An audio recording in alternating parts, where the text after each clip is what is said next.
जी बिस्मिल्लाहिर्रहमानिर्रहीम। कुल हुवल्लाहु अहद अल्लाहु समद लम यलिद वलम यूलद वलम यकुल लहू कुफुवन अहद। सदक़ल्लाहुल अज़ीम। ये वर्ड की फ़ाइल आप लोगों को शो हो रही है?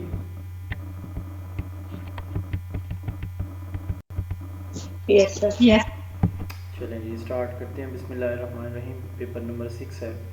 Education is derived from Latin word. ये पहले भी एक दफ़ा या शायद 2 दफ़ा क्वेश्चन आ चुका है कि एजुकेशन किस लैंग्वेज का वर्ड है, किस से डिराइव किया गया है। 2 वर्ड यूज़ होते हैं। कुछ बुक्स में आपको एजुकर मिलेगा EDUCERE, कुछ में आपको एजुकेयर मिलेगा EDUCARE। तो एजुकर भी यूज़ होता है, एजुकेयर भी होता है। एजुकर का मतलब, ये क्वेश्चन नंबर 2 है, लैटिन वर्ड एजुकर है इस इन ऑप्शंस में दुरुस्त जवाब।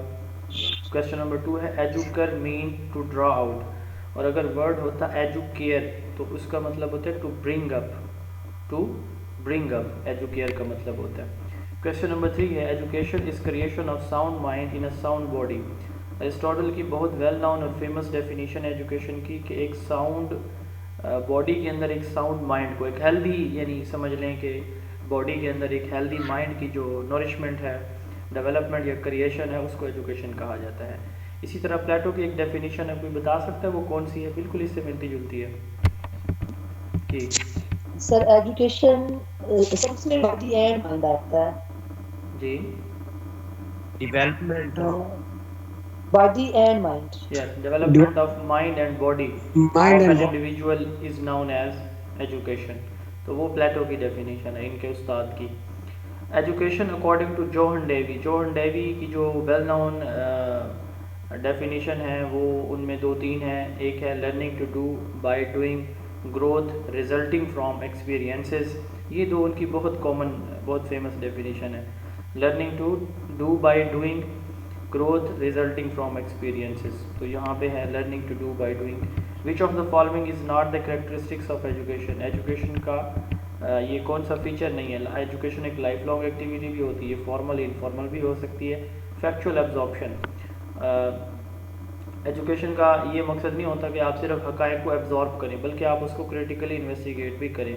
तो ये इसका दुरुस्त जवाब है कि ये इसका करेक्टर नहीं होता कि हर एक हक़ाइक़ को आपने क्या करना है, एब्जॉर्ब ही करना होता है, बल्कि आपने उसको क्रिटिकली इन्वेस्टिगेट करना होता है। इसके लिए टर्म यूज़ होती है क्रिटिकल पेडागोजी। किसने इंट्रोड्यूस करवाई थी ये टर्म?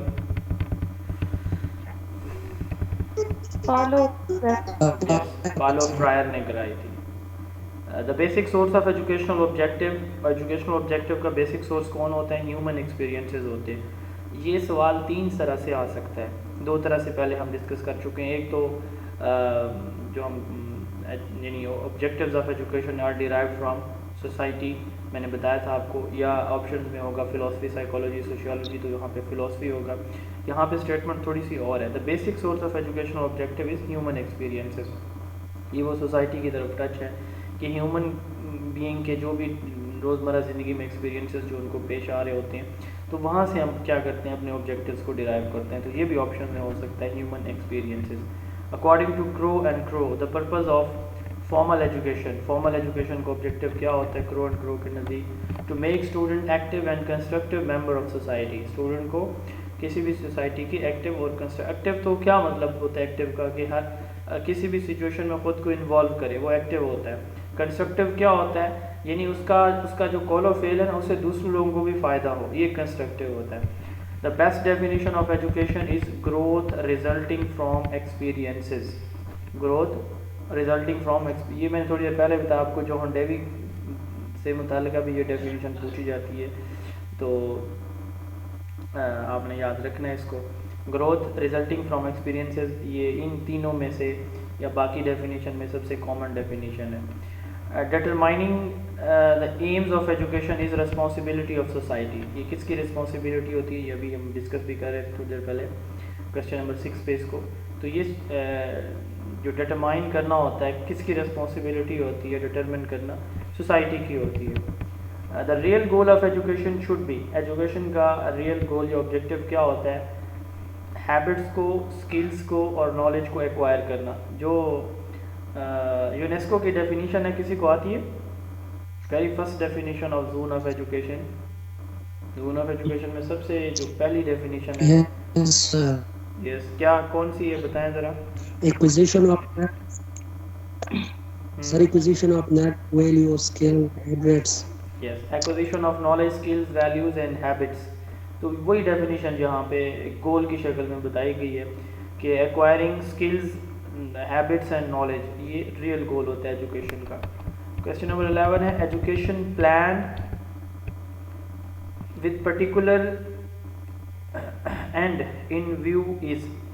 तो वो तालीम जो एक जिसका एक मखसूस एंड होता है, यानी सर्टिफिकेशन वगैरह, यहाँ पे ये मकसद है, एक मखसूस अंदाज से जो प्रोवाइड की जाती है, तो वो फॉर्मल एजुकेशन ही होती है। Non formal education has flexible rule of entry and exit. एक बहुत आसान सा इसका एक फार्मूला है। फॉर्मल एजुकेशन वो तालीम होती है जो यानी एक तालीमी इदारा फ्राहम करता है और तालीमी इदारे के अंदर दी जाती है, जैसे स्कूल कॉलेज के अंदर। अच्छा, इसी तरह जो नॉन फॉर्मल होती है वो देता तो कोई तालीमी इदारा है, लेकिन उस तालीमी इदारे के अंदर नहीं दी जाती वो तालीम। जैसे ओपन यूनिवर्सिटी है तो नॉन फॉर्मल को डिस्टेंस बेस्ड भी हम कह सकते हैं। तो जो नॉन फॉर्मल है इसके रूल्स बनिस्बत फॉर्मल के फ्लेक्सिबल होते हैं, यानी जैसे रिजिड रूल या फॉर्मल या प्रॉपर रूल होते हैं फॉर्मल एजुकेशन के, उसकी निस्बत इसके रूल्स क्या होते हैं, समवट फ्लेक्सिबल होते हैं। ठीक है। फॉर्मल एजुकेशन हैज़, अब फॉर्मल एजुकेशन की बात आ गई तो इसके रूल्स क्या होते हैं, rigid rules of entry and exit. ये 2 दफ़ा पेपर में आ चुका है यही वाला क्वेश्चन, यानी इस पेपर में भी एक और पेपर में भी आया था ये सवाल। क्वेश्चन नंबर 14 है इनफॉर्मल एजुकेशन। अब इनफॉर्मल एजुकेशन कौन सी है जो आप अपने फैमिली से, अपने फ्रेंड्स से, radio, TV, newspaper, mobile, laptop से सीखते हैं, वो इनफॉर्मल एजुकेशन होती है। उसके कोई रूल नहीं होते, जब आपका दिल करे आप पढ़ना शुरू कर दें, कुछ देखना शुरू कर दें। क्वेश्चन जी, कोई सवाल है?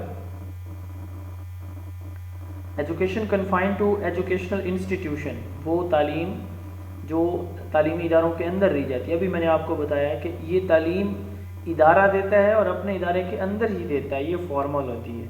ठीक है, तो यही है education confined to educational institution, ये फॉर्मल एजुकेशन होती है। Education is important mostly by correspondence. कौन से कॉरेस्पॉन्डेंस कहते हैं, यानी मीडियम ऑफ कम्युनिकेशन को, ख़त व किताबत जैसे पुराने वक्तों में हुआ करती थी, आजकल ई कम्युनिकेशन है, तो मॉडर्न टेलीकम्युनिकेशन टेक्निक्स हैं। तो वो तालीम जो कॉरेस्पॉन्डेंस के थ्रू प्रोवाइड की जाती है, मेल सर्विस जिसे हम कह सकते हैं, उसके ज़रिए दी जाती है, उसको हम क्या बोलते हैं, नॉन फॉर्मल एजुकेशन बोलते हैं। जैसे ओपन यूनिवर्सिटी की तालीम LMS के ज़रिए आजकल हो रही है, पहले जो है ये उसके ज़रिए हुआ करती थी, बाई पोस्ट आपको बुक्स वगैरह, असाइनमेंट्स वगैरह आपने देनी भी होती थी, जमा भी करानी होती थी। Education is not pre plan in. अब जो इनफॉर्मल है वो प्री प्लान नहीं होती, क्या ड्रामा आज देखना है, कहाँ जाना है, आगे जाएंगे तो क्या हो रहा होगा, कुछ नहीं पता, कुछ भी प्लानिंग नहीं होती इनफॉर्मल में। Well plan, well organise formal education होती है, और उससे थोड़ा सा लेस फॉर्मल जो है वो नॉन फॉर्मल होती है। अच्छा, क्वेश्चन नंबर 18 है इनफॉर्मल एजुकेशन, ये लाइफ लॉन्ग होती है, बर्थ से डेथ तक लोग मतलब सीखते ही रहते हैं, कुछ नया सीखते ही रहते हैं हम जो है पैदाइश से लेकर डेथ तक।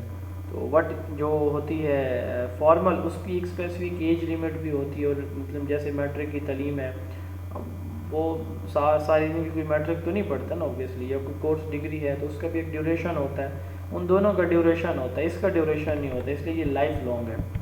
What is the most important element of non formal education. अब नॉन फॉर्मल एजुकेशन का सबसे इम्पोर्टेंट एलिमेंट कौन सा, मीडिया होता है। अभी हम बात कर रहे थे ऊपर कॉरेस्पॉन्डेंस, कॉरेस्पॉन्डेंस यही मीडिया को ही कहते हैं, यानी मेल सर्विस। पहले ये मेल सर्विस ख़तों किताबत थी, आजकल ये ईमेल है, LMS है, माइक्रोसॉफ्ट टीम्स ऐप है, व्हाट्सएप ग्रुप्स हैं, etcetera. Which one is not the source of formal education.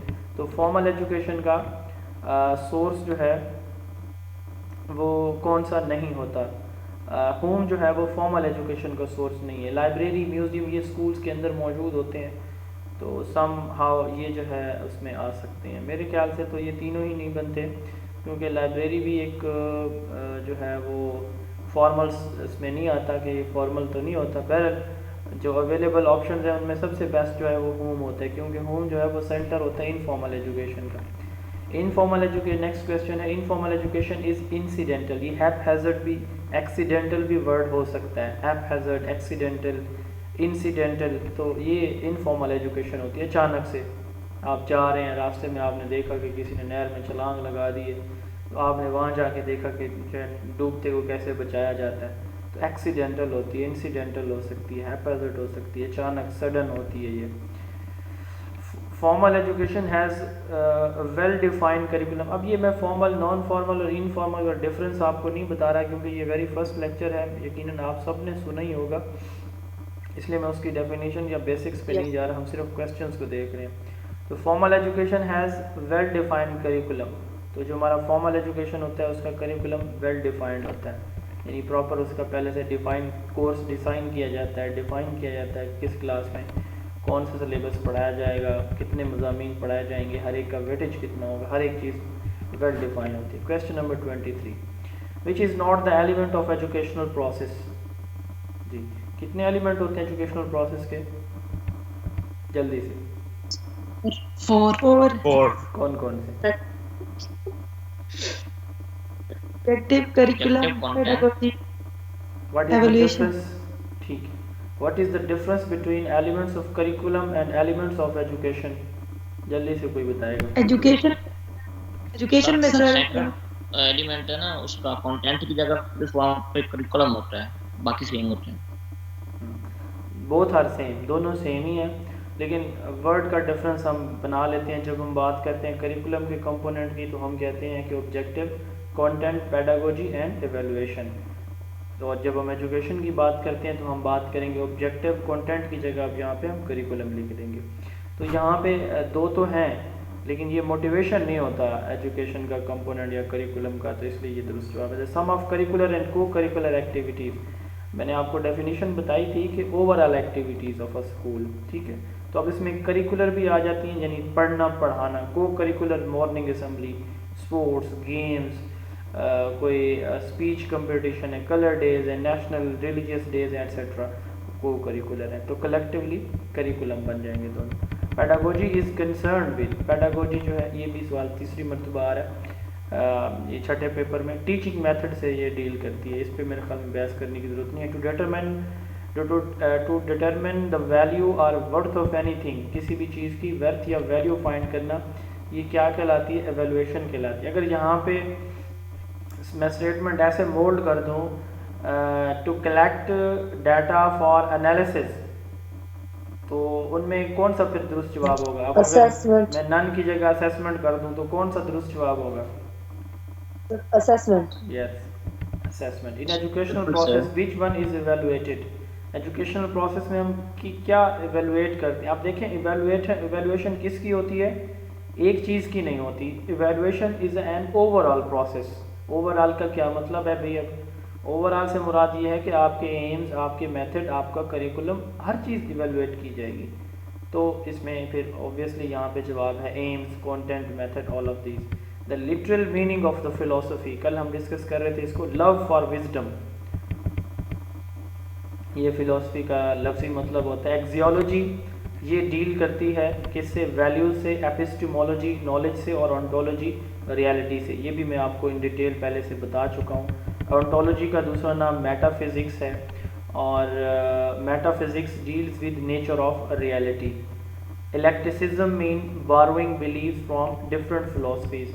इलेक्ट्रिसिज्म कहते हैं कि जब आप डिफरेंट फिलोसफीज़ को कंबाइन कर रहे हो ना, यानी मर्ज करके एक फ़िलोसफी बना रहे हो, तो इसको हम इलेक्ट्रिसिज्म कहते हैं, ठीक है।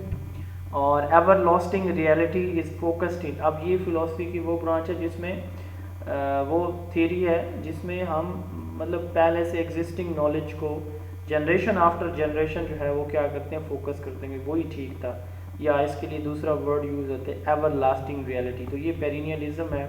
कल्चर और स्किल किस में एम्फसाइज किया जाता है? एसेंशियलिज्म में किया जाता है। ये भी हम एसेंशियलिज्म, हाँ कल हम डिस्कस किया था हमने, कल भी ये क्वेश्चन था।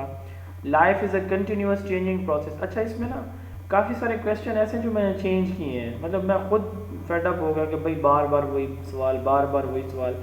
तो वो जो मैं आपको कहता हूँ ना कि ये सवाल इतनी मरतबा आ चुका है, इतनी मरतबा, तो कुछ पेपर्स में मैंने इंटेंशनली काफ़ी सारे बल्कि क्वेश्चन जो है वो चेंज किए हैं। अब आप देख रहे हैं काफ़ी सारे क्वेश्चन रिपीट हो रहे हैं, तो कुछ जो मैं नहीं कर सका वो रिपीट हो रहे हैं। अदरवाइज़ मैंने कोशिश की है कि जो क्वेश्चन रिपीट हो रहा है ना, तो उसकी जगह मैं कोई नया आइटम इन्वॉल्व इसमें शामिल करूँ, ऐड करूँ, ताकि आप लोगों को फ़ायदा हो जाए, कोई और इम्पोर्टेंट एरिया ना उसमें शामिल करता है कि आप लोगों को फ़ायदा हो जाए। लेकिन फिर भी काफ़ी सारे क्वेश्चन अभी मैं देख रहा हूँ, क्योंकि मैंने प्रूफ रीडिंग अभी एक दफ़ा करनी थी इस सारी बुक की, वो मैंने नहीं की है, तो जो इस तरह की चेंजिंग होगी मज़ीद भी इसमें मैं करूँगा।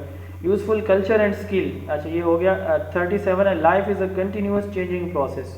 लाइफ एक चेंजिंग प्रोसेस है, ठीक है। ये किसका बिलीफ है? ये प्रोग्रेसिविज़म का है। प्रैग्मेटिज्म का भी यही मानना है, प्रोग्रेसिविज़म का भी, कि ज़िंदगी एक तगैर का नाम है, डायनामिक। लाइफ इज़ डायनामिक या कंटिन्यूस चेंजिंग, ये दो वर्ड हो सकते हैं, यानी कंटिन्यूस चेंजिंग प्रोसेस की जगह डायनामिक भी वर्ड यूज़ हो सकता है, तो उसके लिए भी प्रोग्रेसिविज्म होगा। और रिफॉर्म्स, कल हमने बात की थी या परसों शायद, सोसाइटी की, कि जब सोसाइटी की बात होगी ना, सोसाइटी में तब्दीली की, रिफॉर्म्स की, तो वो रिकन्स्ट्रक्शनिज्म होगा। तो 38 का जवाब है रिफॉर्म्स आर नेसेसरी, ये रिकन्स्ट्रक्शनिज्म है। Study of great books, old culture, old tradition, ever lasting reality, focusing on reality generation after generation, ये पेरिनियलिज्म ही होती है, ठीक है। इनका मेजर फोकस पुरानी बुक्स के ऊपर था। क्वेश्चन नंबर 40 है, who is not among the exponent of perennialism? Bentinck, Adler, Hutchins, ये तीन इंपॉर्टेंट नेम हैं जो कि पेरिनियलिज्म से एसोसिएटेड है। तो यहाँ पे तीसरा एक और नाम है जॉन डेवी, तो ये प्रैग्मेटिज्म फिलॉसफी के जो है वो थे, एक्सपोनेंट थे और प्रोग्रेसिविज्म के फाउंडर हैं। तो जॉन डेवी इसका दुरुस्त जवाब है यहाँ पे। School should be run on democratic lines. अब डेमोक्रेसी की बात जो है वो, या तो यहाँ पे आपको जवाब मिलेगा जब भी स्कूल की या सोसाइटी में डेमोक्रेटिक वैल्यूज़ की बात होगी ना, तो या तो प्रोग्रेसिविज्म मिलेगा, या प्रैग्मेटिज्म मिलेगा, या फिर रिकन्स्ट्रक्शनिज्म मिलेगा। क्योंकि मैंने बताया था आपको कि प्रैग्मेटिज्म फिलॉसफी बुनियाद है प्रोग्रेसिविज्म की, और रिकन्स्ट्रक्शनिज्म इन दोनों का निचोड़ है, ठीक है। तो इसलिए फिर इन तीनों के अंदर डेमोक्रेसी की बात की जा रही है, यानी बच्चों को जैसे क्लास में बात करें ना, तो डेमोक्रेसी क्या मतलब है, यानी अक्सरियत की जो राय होती है ना, उसको डेमोक्रेसी कहा जाता है। तो अब यहाँ पे जैसे बच्चे चाहेंगे वैसे टीचर करेगा क्लासरूम में, ये डेमोक्रेसी होगी। सोसाइटी में ऐसे होगी कि जो लोग जो है जिस तरह का लोग चाहेंगे उस तरह के फैसले होंगे। तो ये प्रोग्रेसिविज्म जवाब हो सकता है, प्रैग्मेटिज्म भी हो सकता है, और रिकन्स्ट्रक्शनिज्म भी अगर ऑप्शंस में दिया गया हो तो वो हो सकता है। लेकिन फ़र्क ये होगा कि जो प्रोग्रेसिविज्म है ना, वो स्कूल या क्लास की डेमोक्रेसी की बात होगी स्टेटमेंट में, क्योंकि रिकन्स्ट्रक्शनिज्म वो सोशल रिफॉर्म्स की बात करते हैं, तो इसलिए सोसाइटी की डेमोक्रेसी की बात होगी उस स्टेटमेंट में। It was decided in educational policy 1998 that education budget would be increased up to, education का बजट जो है ये 4% ऑफ द GDP किया जाएगा। करंट हमारा जो बजट है GDP, किसी को पता है कितना है current utilization of Sir, GDP? 1.77. Yes, 1.77 हमारा टारगेट है, सॉरी जो करंट है वो यूटिलाइजेशन है हमारी GDP के ऊपर। माशाल्लाह कुछ स्टूडेंट की बड़ी अच्छी तैयारी है, बहुत अच्छी बात है। तो जो रेगुलरली लेक्चर सुनते रहते हैं तो उनको इस तरह की चीज़ें फिर याद रहती हैं। और जो अब देखें ऑलमोस्ट 150 स्टूडेंट हैं जो मेरे डिस्ट्रिक्ट ट्रेनर की प्रिपरेशन कर रहे हैं, और यहाँ पे आप देखें 30 से 40 मौजूद होंगे। तो मुझे फ़ीस देने का कोई फ़ायदा, या अपने वक्त को जो स्टार्ट में ज़ाया किया वो फ़ायदा, कोई और काम कर लें, बिज़नेस कर लें, चलें अपने दिन भी अच्छे गुजार लें, क्या फ़ायदा फिर। तो ये जो पास पेपर हम डिस्कस कर रहे हैं, मैं बार बार यही बात कर रहा हूँ कि एटलीस्ट इसमें तो आप लोग जो बाद में सुनते हैं या कभी बाद में सुनेंगे, तो ये उनके लिए है कि कम से कम इसमें तो अपनी पार्टिसिपेशन दें ना, इसमें आपका फ़ायदा हो रहा है। और ये चीज़ें आपको किसी भी एकेडमी से नहीं मिलेंगी, ये मैं ये बात दावे के साथ कह सकता हूँ कि जो चीज़ें आपके साथ शेयर की जा रही हैं पाकिस्तान में इंशाल्लाह किसी भी ऑनलाइन या फिज़िकल फोरम में ये चीज़ ना किसी के पास है ना कोई प्रोवाइड करेगा। ये मुझे पता है, ये पेपर मैंने कैसे कहाँ से कलेक्ट किए और कितनी मेरी मेहनत लगी है। तो ये चीज़ें आपको दी जा रही हैं इसलिए कि आप लोगों को अगर थोड़ी सी मेहनत कर लें तो इंशाल्लाह ताला निकल जाएंगे। तो जो नहीं कर रहे उनके लिए ये मेरा मैसेज है, आप में से किसी के लिए नहीं है। जो ऑफलाइन सुनते हैं या बाद में कभी सुनेंगे, चूँकि ये रिकॉर्ड हो रहा है, तो अगर किसी भी एकेडमी को आप ज्वाइन करते हैं, अपनी फ़ीस पे करते हैं, मेरी तो वैसे भी थोड़ी सी फ़ीस होती है, आप लोगों को फ़र्क शायद नहीं पड़ेगा, लेकिन जब भी आप ये काम करें, किसी भी सिस्टम को, सेशन को ज्वाइन करें, तो कम से कम फिर उसके साथ पहले ये तहैया कर लें कि भाई मैंने पढ़ना है। अगर नहीं पढ़ना तो खाम पैसे ज़ाया करने की ज़रूरत नहीं होती। पहले एक हफ़्ते 10 दिन जो है वो बड़े जोश व जज्बे के साथ सेशन ज्वाइन करना, टेस्ट देना, और उसके बाद अच्छा एक लेक्चर रह गया, अच्छा 2 रह गए, अच्छा चलें ये कर लेंगे, अच्छा यार मेरे तो अब पिछले रहते हैं, मैं पहले वो करूँगा बाद में सुनूंगा, चले मैं अब लाइव सेशन नहीं लेता, मैं जो है ना वो ऑफलाइन सुनूंगा, डाउनलोड कर लूँगा। खैर से ना डाउनलोड करने का टाइम मिलता है, ना फिर पढ़ने का, ना सुनने का, और फिर बस सर मैं जो है ना वो तैयारी नहीं कर सका। नेक्स्ट बैच आपका जब शुरू हो ना तो काइंडली मुझे इन्फॉर्म कर दीजिएगा, क्योंकि आपके साथ एक लंगर खुला हुआ है कि एक दफ़ा रजिस्ट्रेशन कराओ और फिर पढ़ते रहो, तो फिर हम बाद में भी पढ़ लेंगे आपके साथ। तो काइंडली जो है अगला जब आपका लंगर खुले तो उसमें हमें ज़रूर इनवाइट कीजिएगा, हम फिर शुरू करेंगे। और यकीन करें कि बहुत सारे स्टूडेंट ऐसे हैं जो पहले बैच से जिन्होंने कहा कि हम दूसरे में, फिर दूसरे में मैसेज किया, तीसरे में ज्वाइन करेंगे, और वो खैर से आज अब जो है वो 11वां 12वां बैच है, खैर से उन्होंने प्रॉपर अपनी तैयारी नहीं की। बात दूसरी तरफ जा रही है, मेहनत करें, मेहनत आपके हाथ में, कामयाबी अल्लाह के हाथ में। Human nature remains the same everywhere, hence education should be the same for every one is philosophy, कि ये ह्यूमन नेचर हर जगह सेम रहती है, सेम रहेगी। ये किसकी फ़िलासफ़ी का, एवर लास्टिंग रियलिटी की हम बात कर रहे थे, जनरेशन आफ्टर जनरेशन की, ये पेरिनियलिज्म है।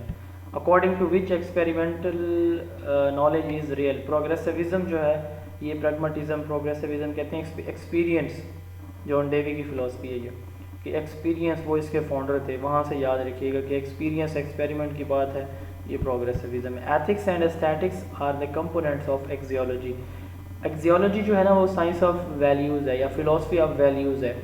अब इसकी ना 2 ब्रांचेज होती हैं, ethics and aesthetics. Ethics deals with good and bad, aesthetic deals with beauty, ornaments, तो ये इसके साथ जो है वो डील करती है। तो एक्सियोलॉजी के ये 2 कंपोनेंट हैं। Progressivist teacher put more emphasis on, इसका फोकस किस चीज़ के ऊपर होगा, एक्सपीरियंस या प्रैक्टिकल नॉलेज के ऊपर होगा। The curriculum will be child centred if teacher is progressivist, अगर टीचर पेरिनियलिस्ट है, रियलिस्ट है या आइडियलिस्ट है, नो वे, तो वहाँ पे चाइल्ड को कोई वो नहीं दी जाएगी कि वो अपनी मर्ज़ी से पढ़े। अगर प्रोग्रेसिविस्ट है तो फिर ओबियसली जो है उसको उसकी जो नीड्स इंटरेस्ट है उनको फोकस किया जाता है। लर्निंग शुड बी डायरेक्टली, ये बहुत इंपॉर्टेंट पेपर है, इसमें बहुत सारे क्वेश्चन इंशाल्लाह आपके पेपर में आने वाले हैं, मैं बता रहा हूँ। लर्निंग बल्कि सारी जी सर अगर करिकुलम जो है वो टीचर सेंटर होगी ना, तो वहाँ पे मेरे ख्याल से जो टीचर जो है वो आइडियलिस्ट होगा। हाँ, ये बड़ा अच्छा सवाल है। अगर आपसे यूँ पूछा जाएगा the curriculum will B teacher centred, अब ऑप्शन में जो है ना एक होगा इनमें से जिनके मैं अभी नाम लेने जा रहा हूँ, आइडियलिज्म, रियलिज्म, पेरिनियलिज्म, एसेंशियलिज्म, इन चारों में से कोई एक जवाब ऑप्शन में अगर है तो वो आपने टिक कर देना है आंखें बंद करके, आंखें बंद करके नहीं बल्कि आंखें खोल के, क्योंकि मेरे साथ एक मिसहैप अक्सर होता है, एक सवाल का होता है। मैं अब उधर से देख रहा हूँ ना ऑप्शन बी, ये 2 दफ़ा 3 दफ़ा मेरे साथ हो चुका है कि ऑप्शन मैंने बी लगाना था ना तो बबल मैं सी का फील कर देता था। ये मतलब 1 नंबर का तकरीबन मेरे साथ जो है ना वो 3 मरतबा एटलीस्ट आई थिंक ये हो चुका है। इसका बड़ा खसूसी ख्याल रखा करें, बार बार उसको चेक किया करें, लेड पेंसिल साथ रखें और पहले उससे जो है वो उसको वेरीफाई करें, बाद में बबल फिल किया करें। तो मेरे साथ ये होता है, आपके साथ अगर ऐसा कोई प्रॉब्लम है तो इसलिए लेड पेंसिल लाजमी है। Learning should be directly related to the interest of the child, ये वही ऊपर वाला क्वेश्चन है एक मुख्तलिफ स्टेटमेंट के साथ, ये भी प्रोग्रेसिविज्म है। Essentialist would get their aims of education from culture और ट्रेडिशन, तो यहाँ पर ट्रेडिशन है तो ट्रेडिशन से लेंगे।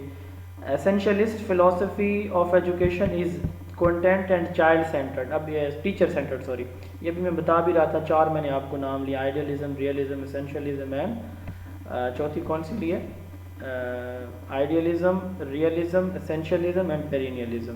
तो ये वही सवाल है, एसेंशियलिस्ट कहाँ से लेते हैं, किस पे फोकस करते हैं, कंटेंट और टीचर के ऊपर इनका फोकस होता है। Education is life itself not a preparation for life. ठीक है, ये प्रोग्रेसिविज्म का जो है वो बिलीफ है कि एजुकेशन खुद एक ज़िंदगी है, ज़िंदगी की तैयारी का नाम नहीं है। एक और स्टेटमेंट है बड़ी वेल नोन सी, वो है, ये कहते हैं ना कि education is life itself not a preparation for life, वो इससे बिल्कुल उल्ट है। एजुकेशन, अच्छा आप में से किसी के पास बुक है ना, is तो वो not Education सर वो पेरिनियलिज्म की है। imitation हाँ, of life. ज़रा ये मुदस्सर या आप में से किसी के पास बुक है तो फिलॉसफी का चैप्टर, और उसमें ये देखे ना प्रोग्रेसिविज्म या पेरिनियलिज्म, तो उसमें ये दोनों मैंने इकट्ठी लिखी हुई थी, मुझे अब याद नहीं आ रही वो, तो वो कोई उसको नरेट कर दे ताकि बाकी लोगों को फ़ायदा हो जाए। किसी के पास बुक ओपन है? sir ये Education education is not imitation of is जी रुबीना बताइए, जी बताएं। sir ये education is not imitation of life, it is preparation of life। ये प्रीनियलिज्म की आई थिंक उसकी हाँ। फेवर में है। हाँ, फिर उन्होंने यानी उसका थीम ये है कि वो कहते हैं कि नहीं, ये प्रिपरेशन ऑफ लाइफ है, ठीक है, पेरिनियलिज्म कहते हैं, और ये प्रोग्रेसिविस्ट कहते हैं कि नहीं, ये प्रिपरेशन ऑफ लाइफ नहीं है, ठीक है, ये इटसेल्फ एक लाइफ है। तो ये दोनों एक दूसरे से बिल्कुल रिवर्स कॉन्सेप्ट हैं, तो ये वो भी इम्पोर्टेंट है। According to which philosophy permanence is more real than change, तो ये परमानेंस के ऊपर फोकस करते हैं, पेरिनियलिज्म करता है। Perennialism is an educational philosophy of old values, तो इसमें पुरानी जो ओल्ड वैल्यूज़ हैं उसको फोकस किया जाता है। The objective of education comes from, objectives of education कहाँ से आते हैं? फ़िलासफ़ी से। तो वो तीनों सवाल जो आज हम डिस्कस कर रहे थे वो इसी पेपर के अंदर मौजूद हैं, ह्यूमन एक्सपीरियंस, सोसाइटी या फिर फ़िलासफ़ी, तो तीनों यहाँ पे आ गए हैं। Sociological AIIMS of education include, sociological AIIMS कौन से होते हैं? कल्चरल ग्रोथ, स्किल्स, ड्यूटीफुलनेस, ये ऑल ऑफ दीज, तो ऑल ऑफ दीज है। Application of philosophy in education में बी सिलेक्शन ऑफ ऑब्जेक्टिव्स, तो एजुकेशन में फ़िलासफ़ी का रोल क्या होता है? यही वाला सवाल है, स्टेटमेंट मुख्तलिफ है, 54 और 56 सेम क्वेश्चन है, थोड़ा सा बताने का, पूछने का अंदाज मुख्तलिफ है। फ़िलासफ़ी का क्या रोल है? सिलेक्शन ऑफ ऑब्जेक्टिव, और यहाँ पे पूछा गया ऑब्जेक्टिव कहाँ से लेते हैं? फ़िलासफ़ी से लेते हैं। तो philosophy and education are two sides of a coin, तो ये रॉस ने जो है कहा कि एजुकेशन और फ़िलासफ़ी एक सिक्के के दो साइड्स हैं, तो रॉस टॉस यहाँ से याद रख सकते हैं आप। An important question of philosophy is, philosophy का सबसे इम्पोर्टेंट क्वेश्चन होता है व्हाट इज़ यूनिवर्स, क्योंकि यूनिवर्स की जब हम बात करते हैं उसके अंदर हर एक चीज़ आ जाती है, ठीक है, जो चीज़ दुनिया में मौजूद है ना, एग्जिस्ट करती है, ये कब आई, क्यों आई, कैसे बनी, क्या इसकी हकीकत है, ठीक है, ये फ़िलासफ़ी का सब्जेक्ट होता है। तो what is universe, to seek truth and reality is subject. Truth और रियलिटी ये किसका, यानी अच्छा एक इम्पोर्टेंट सवाल है, ट्रूथ आपके नज़दीक रियलिटी होगा, नॉलेज होगा या वैल्यूज़ होंगी? जी यहाँ पे क्वेश्चन है, टू सीक ट्रूथ, जिनको पता है वो नहीं बताएंगे, जिनको मैंने बताया हुआ है वो नहीं बोलेंगे, बाकी लोगों को मौका दें। To seek truth and reality is the subject of, जी ट्रूथ से मुराद नॉलेज होता है, रियलिटी होती है या वैल्यूज़ होती हैं? जी जल्दी से, नॉलेज होता है, ठीक है, truth mean knowledge, to seek knowledge and reality या ट्रूथ एंड रियलिटी, ये मैंने बताया कि 3 एरियाज होते हैं, नॉलेज, रियलिटी एंड वैल्यूज़, ठीक है। तो यहाँ पे 2 पूछी गई हैं चीज़ें, ट्रूथ यानी नॉलेज एंड रियलिटी, तो ये क्या होती हैं? फ़िलासफ़ी होती है। क्वेश्चन नंबर 60 है, every system of education is based on, हर दुनिया के हर मुल्क का जो निज़ाम तालीम है उस कौम के नज़रिए के ऊपर बेस करता है, आइडियालॉजी ऑफ द नेशन। दुनिया का एक वाहिद मुल्क है जिसके अंदर उसका जो रिलीजियस एजुकेशन है वो नहीं पढ़ाई जाती, वो कौन सा मुल्क है? किसी को नाम आता है? Japan? No. Answer? No. America. America? Yes, ये जोन ऑफ एजुकेशन में मैंने बताया था लेक्चर में, every system of education is based on ideology of the nation.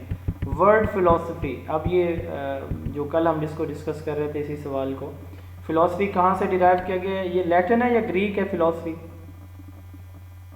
Greek Latin है सर ग्रीक है। ग्रीक और सर साइकोलॉजी ग्रीक है सर, वो भी ग्रीक है। साइकोलॉजी भी ग्रीक है। और प्रैग्मेटिक्स? ये भी ग्रीक है। हाँ, पी और एच से सर स्टार्ट होने पी और वाले एच मोस्टली से जो है वो ग्रीक होते हैं, ठीक है। ग्रीक है। हाँ, और एच से स्टार्ट होने वाले ना, तो वो मोस्टली जो है वो ग्रीक ही होते हैं। फिलॉसफी, साइकोलॉजी, ये एजुकेशन, सॉरी नहीं, प्रैग्मेटिक्स, ये ग्रीक है।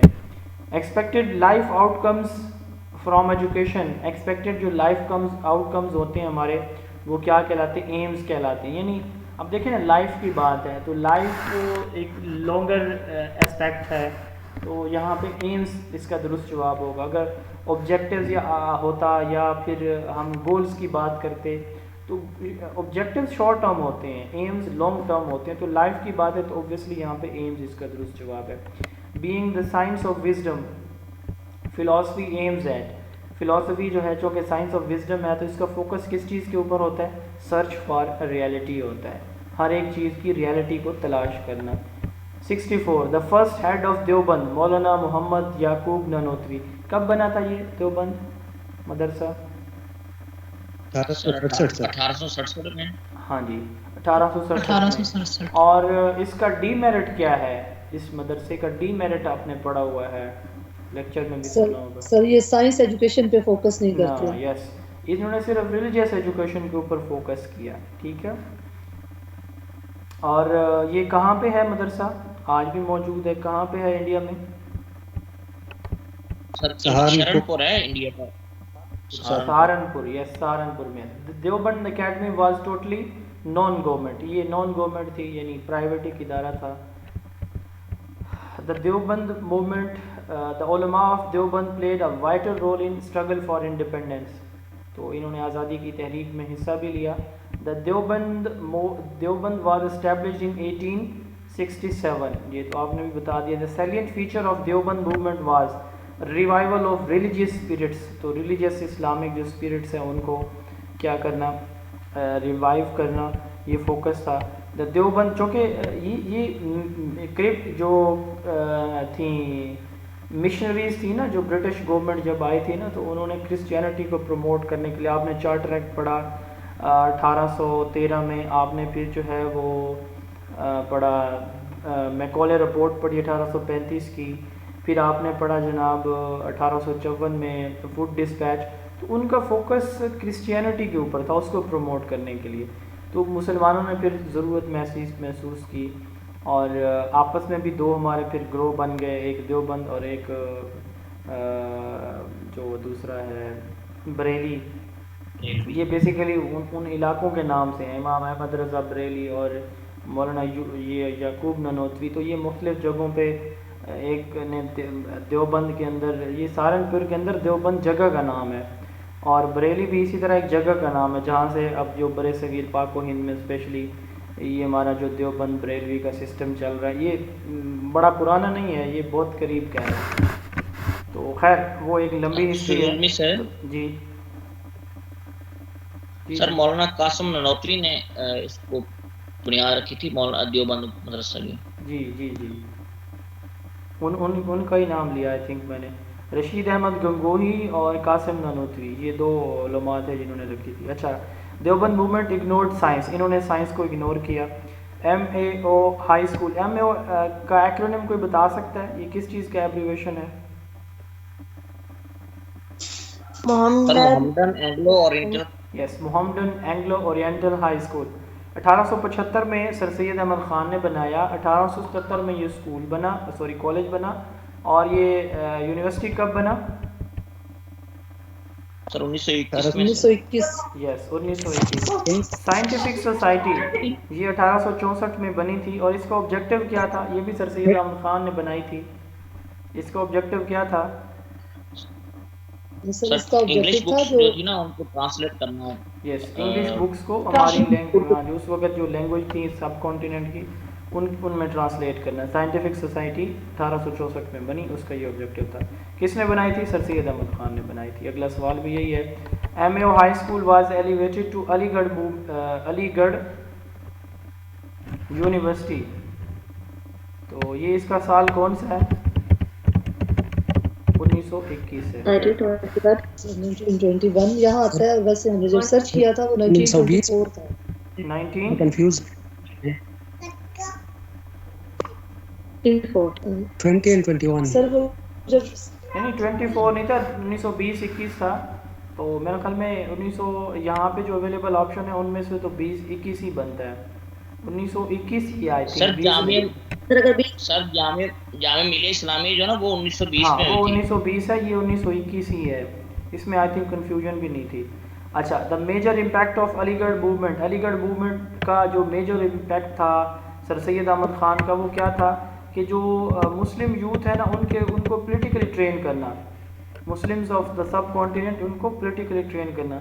या आपने मेरा लेक्चर सुना होगा, उसमें मैंने इसमें डिटेल में बताया था कि क्या कन्फ्लिक्ट्स थे उस वक्त, तो वो आप वहाँ से सुन लीजिएगा। टाइम इसमें इतना नहीं है कि मैं वो सारी हिस्ट्री दोबारा से आप लोगों के साथ शेयर करूँ। The major objective of Aligarh movement was to promote, इसका मेजर ऑब्जेक्टिव क्या था? साइंटिफिक लुक, यानी हमारे जो यूथ हैं, इंडिविजुअल्स हैं हमारे मुस्लिम यूथ सब कॉन्टिनेंट, उनके अंदर साइंटिफिक लुक, यानी वो जो एक है ना कंजर्वेशन, उस पे ना रहना।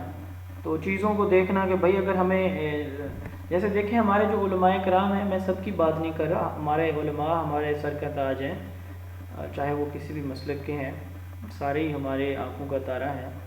तो शुरू में ये फ़ोटो बनाने पे पाबंदी थी और लाउड स्पीकर यूज़ नहीं करते थे उलमा, आपको पता होगा, शायद आप लोगों ने सुना होगा।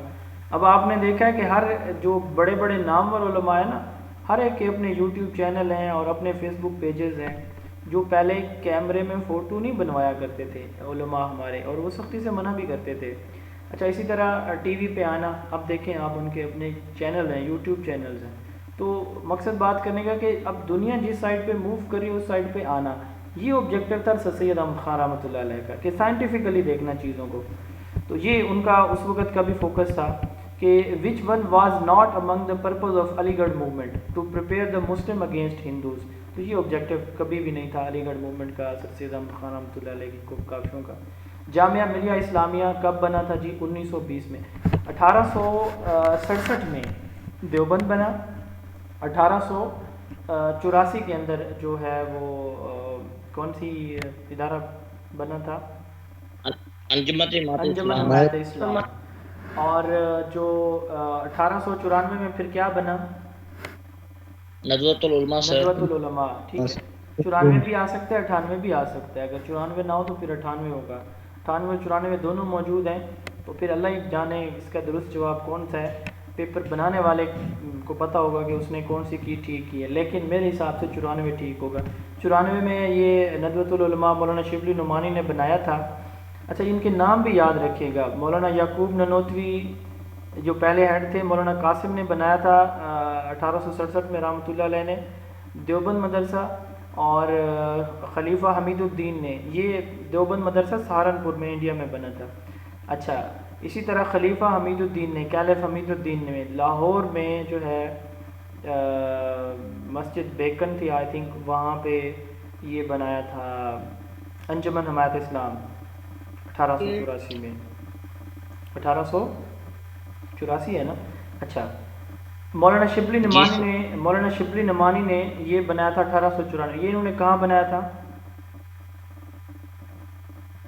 सर? लखनऊ में, आई थिंक लखनऊ ही है।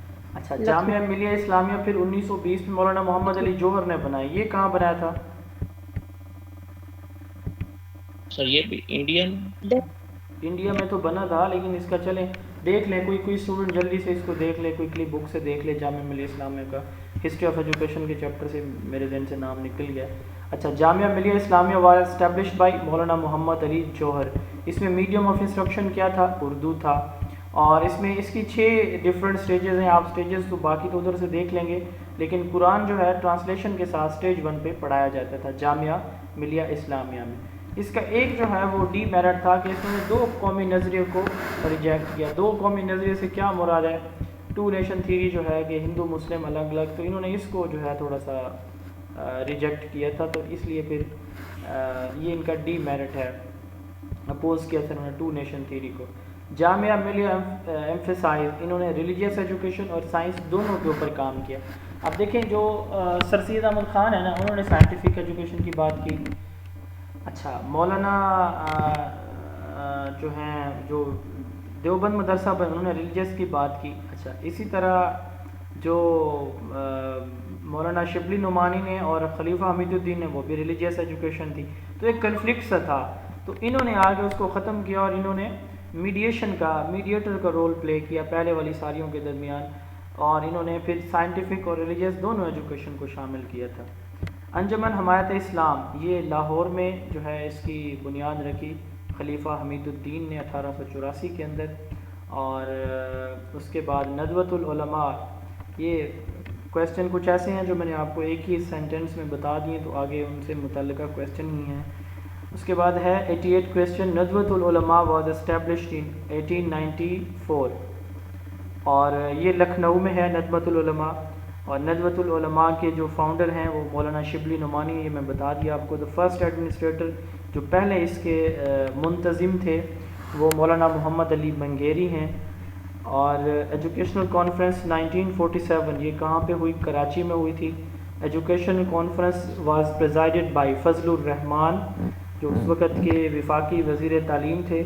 Objective of education under conference 1947, 1947 की कॉन्फ्रेंस के जो ऑब्जेक्टिव्स थे वो क्या थे?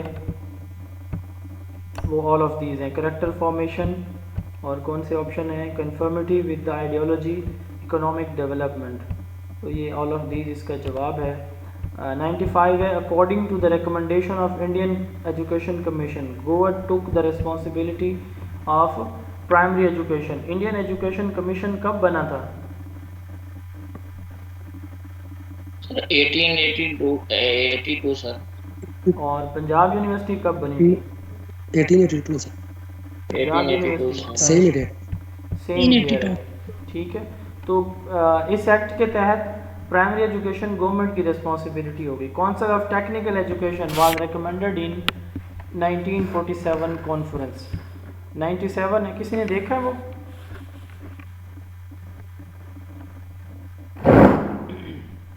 किसी स्टूडेंट ने देखा है? उसका जवाब जामिया मिलिया इस्लामिया का। ठीक है sir, 1920 Yes, sir. I think पहले 1925 में करोड़ बाग में दिल्ली में शिफ्ट हो गया था। नो सर, 1920 में वो दिल्ली में सर, दिल्ली इंडिया में है, ठीक है, दिल्ली में है। Sir, national education, ji ji,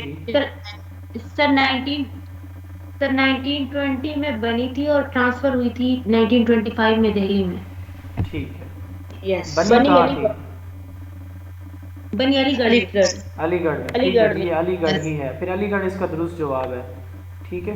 established in का जब वर्ड आता है ना, ट्रांसफ़र इन का मतलब होगा फिर दिल्ली में, और एस्टैब्लिश्ड इन फिर अलीगढ़ ही होगा। तो नेशनल एजुकेशनल कॉन्फ्रेंस, अच्छा ये जो आपकी क्वालिफाइड बीएड एमएड अगर कोई पढ़ रहा है तो उसमें बहुत सारी मिस्टेक्स हैं इस तरह की।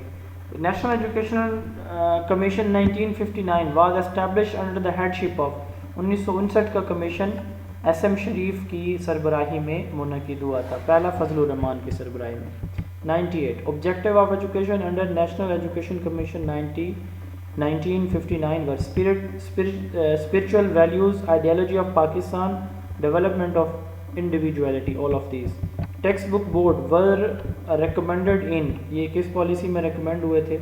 1959 के कमीशन में। So 1959. हाँ जी। और लास्ट क्वेश्चन है 1970 की पॉलिसी जो है वो किसने प्रिजाइड की थी? एयर मार्शल नूर खान ने।